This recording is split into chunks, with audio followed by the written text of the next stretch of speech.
ब्रेकनंतर आपल्या सर्वांचं पुन्हा एकदा स्वागत। बातमी महत्त्वाची आहे। राष्ट्रवादी विलिनीकरणासंदर्भात उपमुख्यमंत्री सुनेत्रा पवार जो निर्णय घेतील तो मान्य असेल असं आमदार सुनील शेळकेंनी म्हटलंय।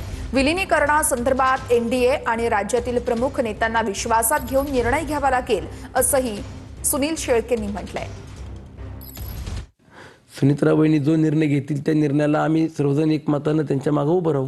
त्यांची इच्छा आहे का की दोन्ही राष्ट्रवादी एकत्र यावा की शरद पवारांसोबत जावा आणि एकत्र यावा? आज लगेच चर्चा कशा करता येईल? काल 10 दिवस पूर्ण झालेत।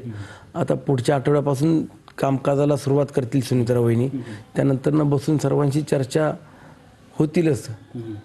परंतु सुनेत्रा वहिनींना सुद्धा हा निर्णय करत असताना केंद्रात एनडीए सोबत आम्ही आहोत, राज्यात महायुती सोबत असताना भारतीय जनता पक्ष, शिवसेना या प्रमुख पक्षांना देखील विश्वासात घ्यावं लागेल, त्यांच्याशी चर्चा करावी लागेल आणि त्यानंतर मग आम्हाला या भूमिकेकडे जाता येईल।